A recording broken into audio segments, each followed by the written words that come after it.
A great opening to the series and a nice introduction of tone for what the show is going to look like going forward. Tim Robinson is front and center in the sketch, which is nice. I also really like this art on the cafe walls. Don't ask me why, I spent half the sketch looking there. The soulful dead eyes from the hiring manager as Tim pulls on this door cracks me up, and the little drool that Tim does is just chef's kiss perfection. A couple continuity errors with the saliva that are easy to catch though, and I think it should end when he shrugs instead of the little last comment as he goes to the door. Hope to hear from you soon. But a very good start to the series, A tier. This one is a personal favorite of mine. It hits you fast and hard with the jump from Tim as this everyman to a lawyer. He looks extra dorky with his hair like that, and I love how the skit just goes off the rails so fast. He calls these termite inspectors, but they immediately go to the bathroom and the homeowner just goes with it and doesn't even question why. I also really like how Tim uses the word mud pies instead of shit. Huge mud pies and over Flushing? As well as read your art books? And the turbo team is a funny addition. The fart toilet is fucking hilarious too. S tier. The first skit of the show to not include Robinson, and you'll see that it becomes a theme that these episodes are usually the ones that are my least favorite. This one takes the game show pageant formula and tries to ramp it up. Unfortunately, I don't think this one quite lands. I'm a wreck right now. It feels like it's trying to throw a lot at the wall, but nothing really sticks. The babies being, well, babies. Can't really act or do anything that funny, and the crowd reactions are funny the first time, but they get pretty old after the first time in my opinion. The fact that Tim isn't in this one means we kind of bounce around from person to person trying to get a zinger or a lead character, but there isn't really much meat in any of them. The In Memoriam section is pretty funny, but it isn't taken as far as it could have. I mean, throw some black tar heroin in there or something like that. And the fact that we never get to see the mystery judge or even kind of know who they are, or have a good final note to end on, leaves the skit feeling quite like filler. Trash it, this one's garbage. D tier. Another bit that doesn't include Robinson. I gotta be honest, I think this one is only carried by Vanessa Bayer, but even she can't seem to take it that far. Oh, okay. Got it. The other characters don't really get anything to do, and I feel like this concept has been done before, but I just can't put my finger on where exactly. The humor all comes from what Brenda is saying and typing, but it's really just the same stuff every time, again and again. That being said, it's pretty short and there are some good one-liners. Load my freaking lard carcass into the mud. Just wet, wet mud. Bay. C tier. Capping off episode 1, we have the gift receipt episode. The first time I watched this, I thought that it went on too long, but on a rewatch, I've gotta say I like it more. Seeing Stephen Ewan show up is a surprise, and his straight man act really helps to bounce off Tim's insanity. A relatable scenario that turns absolutely bonkers the further it goes on. I like how Tim immediately jumps in the minute Jacob opens the gift to say exactly what it is. The guy at the store said he has the same one. He said it works great. And his commitment as the rest of the characters move on is great. Prove it. You said you like it. We get another mud pie mention, which is nice, and the side characters in this one actually work pretty well and don't feel like they're just taking the spotlight away from Robinson. I love how seriously everyone starts taking this skit the further it goes on, like, then let my wife eat the fucking receipt. And the casualness where this actress says this line, I took a shower last night after I took a piss and shit, and just happens to have hand sanitizer on hand is pure gold. The drawn out ending and small one-liners with the ugly street are also really funny, and I love that at the end, Tim is just dead. B tier. Episode 2, we start off with Motorcycle. This one has Tim playing an alien who looks identical to humans and who visits the planet to see if they have any motorcycles. It's pretty one note and kind of a throwaway. There isn't a really super funny moment or a really super good ending moment, and I think there was more of an opportunity to show the difference between the motorcycle aliens and humans apart from just their perception of motorcycles. Pretty forgettable. C tier. TC Tugger 1. Here we see a play on product placement in teen television and whoa!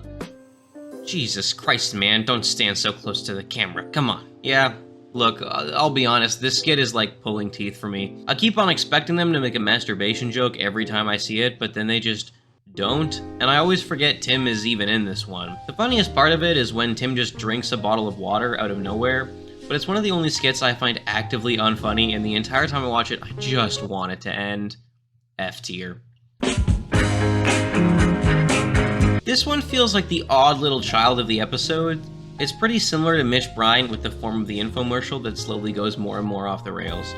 I have to hand it to the prop team for making these wigs. There's also this tiny moment where Dave's workplace bathroom looks like a public bathroom at a park or something like that, which is kind of interesting. The switch up with the gorilla is hilarious, but I've got to be honest that I have no clue what the hell is supposed to be the joke at the start and the end of this episode. Are they just making funny noises? Are they imitating the gorilla attack? How deep does the toupee conspiracy go?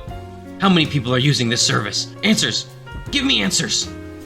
This is one of the few skits without Robinson that I think is almost as funny as the one he's in. You piece of shit. B tier. I think part of my love from this one comes from just how committed and serious Tim sounds in it. This skit is also the beginning of what I would like to call the Tim Robinson's Office Cinematic Universe, or the Traku. We'll start building out the office that Tim Robinson works at, assuming all of these skits happen in the same one. The early subversion of Tim not even knowing what a whoopee cushion is makes you think the whole bit is just going to be about that, but the escalation of that I had a milder fart than I normally do? What his farts are actually like is the kind of cringe humor that I love from I Think You Should Leave. This Jane one-liner is great. I think we covered what would happen if I farted, Jane. You throw up your pretty little lunch. One of the best parts of Robinson's sketches are the lulls where you can tell he's gearing up to tell the next joke. Meatball down my leg, make it look like my ball sack ripped open. Cracks me up. Though, similar to the door both ways bit, I think it goes on just a touch too long at the end. A tier. Continuation still isn't funny. The little ad is at least a little more entertaining, but it's still pretty bad. F tier. Will Forte shows up in this one. Everyone's been on a flight with a crying baby, but this one takes it to the next level when Forte's character has spent his entire life waiting just to ruin this flight for Tim's character. I love how quickly they rush over the brat bite, and dare I say Forte is better than Tim here. It's a rare case of Tim playing the straight man while someone else plays the insane one. Forte's cry is hilarious, and his little baby voice after is also funny, but I do think you could leave some of this on the cutting room floor. Also, I don't know what went on with the cinematography on this one, but a bunch of the shots have really fuzzy, out of focus look, which took me out of it just a little bit. C tier. A mustached Tim gets made a fool of by a magician. The cinematography in this one is actually, like, way better than it should be for a sketch comedy show. The first chunk with the magician is admittedly a little boring, but it picks up with the absolute insanity that Brenda spouts off. He basically pulled your little dick out in front of everyone and jerked you off until nothing came out because you are a boy. Tim seems a little checked out in this one though. Perhaps he's not really used to playing the soft-spoken guy, but the concept is still pretty fun. C tier. A skit that goes off the rails, but not entirely in a fun way. This feels like another sketch that they either didn't give a lot of passes to, or maybe swapped the roles around later in the skit. First, voice activated light. Voice activated light. Voice activated lights. what the fuck are voice activated lights? And why would you need them? Second, Tim kind of just feels like he's there in this one. He doesn't play as the instigator guy, and he also doesn't play as Paul, but his presence in the skit makes it feel like he should be doing more. The ending second bottle flip doesn't really have a satisfying payoff, and I mean, honestly, why are we even doing bottle flips? Didn't we leave that in 2015? D tier. Another spoof commercial. I think this format and time frame fits perfectly into I Think You Should Leave. The ending is really what makes this skit for me, but the hilarity of seeing Tim attempt to complete a physical feat is always funny. Connor O'Malley shows up in this one, which is a nice callback as I watched I Think You Should Leave after having seen Palm Springs, Bodies, Bodies, Bodies, and Friendship. Let me think about it for a minute! It's going to become a part of my daily vocabulary. I flip-flop though with how much I feel that the meat of this skit is attached to a completely different format, as once it gets to be the music section, the background commercial music cuts away and eventually the logo goes away too, up until the end where they tie it back together. I think this one would have worked perhaps a little bit better if it was split into two skits. B tier. The episode is shot pretty flat, and there are a chunk of shots that have some shaky focus throughout the piece. It doesn't really escalate at all, and Tim isn't in it, which also doesn't help. The only funny part is the first plate smash and the my condolences. It's a skit that I think really needed to be amped up, either in the insanity of the organ, like having it take up half the room or actually sound phenomenal, but way too intense or involved for the ceremony. As it stands, it's pretty forgettable, and it doesn't really feel like they know what to do with the concept. D tier. the skit that inspired me to watch the entire show. I was having dinner with a friend of mine and somehow he brought up that one Tim Robinson sketch with the obscure jazz musicians, and it had me curious enough to give the show a watch. This one sees a millennial, I heard you liked cheeseburgers-esque man crashing the party with his younger girlfriend by recommending a bunch of jazz dudes that nobody else knows, and being a douche to everyone in the most authentic, doesn't know they're being a douche way possible. Tim takes a back seat in this one, but it's a skit that feels a little slower and mellow compared to the other ones, so it kind of works. Cringe comedy at its finest, and there are so many subtle jabs and comedic moments that are pretty funny. One of my favorite moments in this skit is where one of the players just says, "Do charades," as if that would help at all. Some shots are pretty grainy, but the gazpacho soup joke sells the whole piece for me. A tier.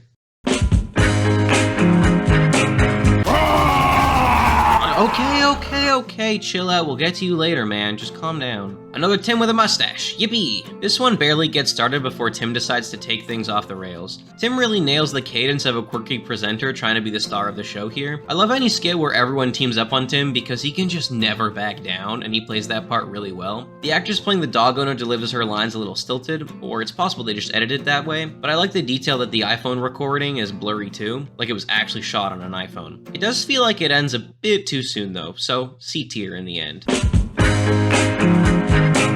A Scrooge and Terminator crossover. Can't say I had that on my bingo card. Does this mean that I think You Should Leave is technically a Christmas show? Or at least, can I watch this at Christmas? Props to the prop department either way on this one with the development of the mech suit and the CGI of the skeletons. This is something that I would like actually watch if it was a real show. I love how the ending is just also, "The Bone Brigade just did a bunch more bad stuff."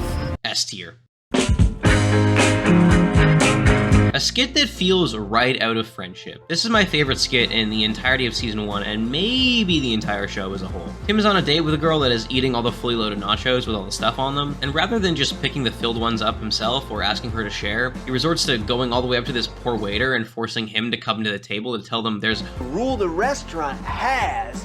a rule about one person eating all the nachos. The realism in which this guy plays the poor, disgruntled waiter forced into this is equal parts hilarious and depressing, and the ending from Tim always gets me in this one. And I also love how the waiter just immediately throws him under the bus when she asks. S tier. Hey!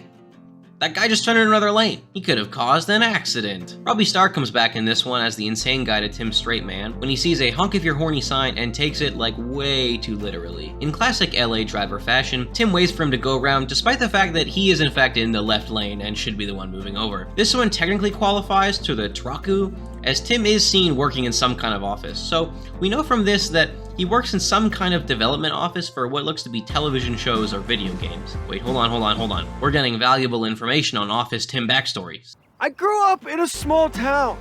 Things were hard. Small town?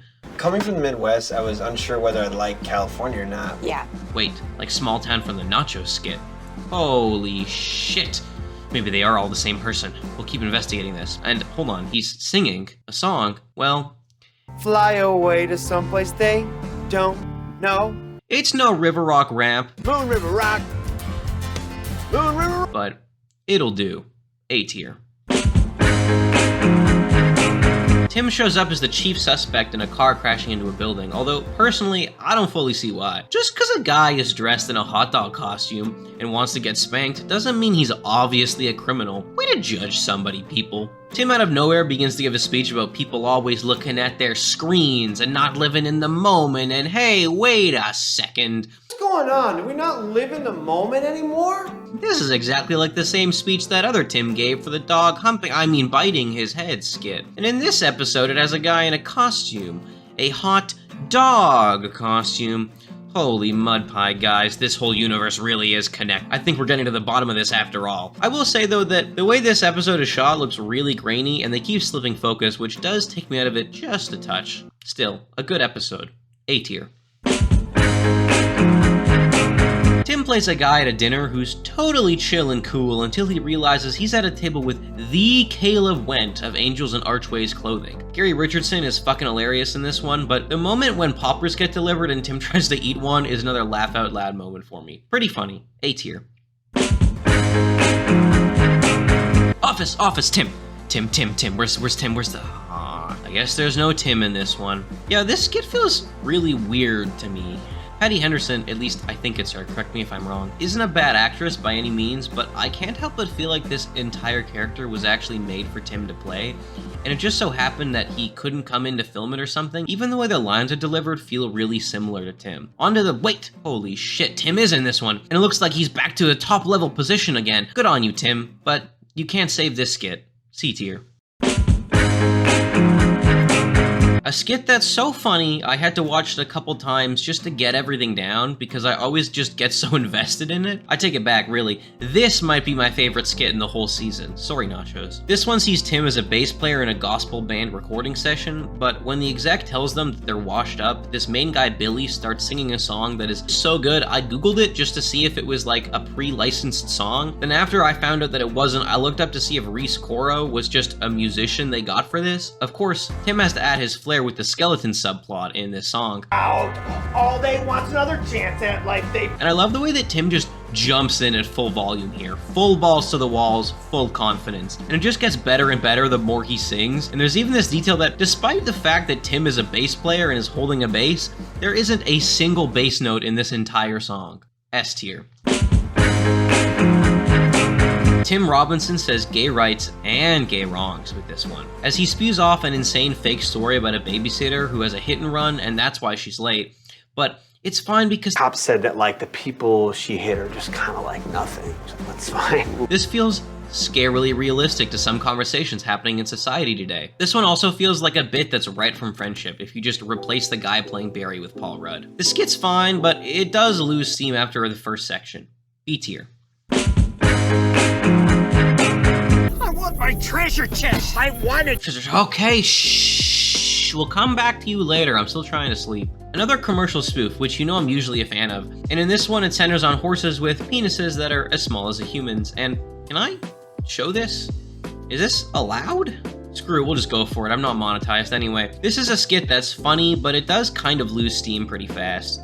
The visual gag is nice, but I'm not a fan of the spoken word taglines in the sketch, and there's also no Tim in it. B tier. Andy Samberg is in this one, and look, I'll be honest and say that I don't really find any of the game show sketches all that funny. This one has a mascot, Chunky, who doesn't actually know what to do when he's gobbling up your points. And the shtick gets old pretty fast. That being said, there are some funny moments, especially at the point where Tim says, "You had all summer to think of it." And I like to imagine this is actually just some weird school production or something like that. Like Chunky is actually just some kid they got from Make-A-Wish. Perhaps they should have done what Tim says at the end of this skit though, and dumped it. C tier. Tim's in an office. Office Tim. Let's go. I think what we're getting from here is that Tim has been demoted in the company again. This one doesn't really have a payoff until the next part is complete, so we'll come back to it then.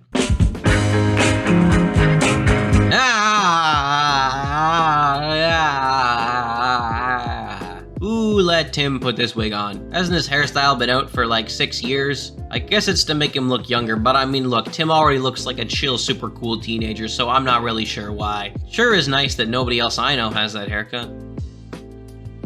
Ah, shit. Tim plays a guy on a party planning committee for a baby shower who's offering up some weird suggestions. A Stanzo brand fedoras, 1,000 plastic meatballs, 50 black slick back hair wigs. The ending of this one is pretty funny, and it doesn't overstay its welcome. B tier. Okay, so we get to finish off the skit earlier from Office Tim making up his own video and really stretching his creativity here. I like how long it takes any character to mention the fact that it's clearly Office Tim doing the voiceover, but overall, the skit isn't really that funny. C tier. The final skit of the first season of I Think You Should Leave. An intervention goes wrong, or maybe right, when it's held in Jim Davis's house, the creator of Garfield. Fully furnished. This skit is kind of completely all over the place, but it mostly works. I would love to know the backstory production-wise behind either making this entire house or shooting in this house. I don't much care for the old guy's character in this, but the visual comedy from it all is pretty funny. So for the last skit of season 1, we're gonna end this at an A tier. So overall, this is what our ranking looks like. And this is what we know about Tim from the Traku. And if you guys like this video and want me to do the other seasons and hear my insane crackpot theory about how I think that the entire show is actually all connected and taking place in the same universe, be sure to like and subscribe, and I will see you all in the next video.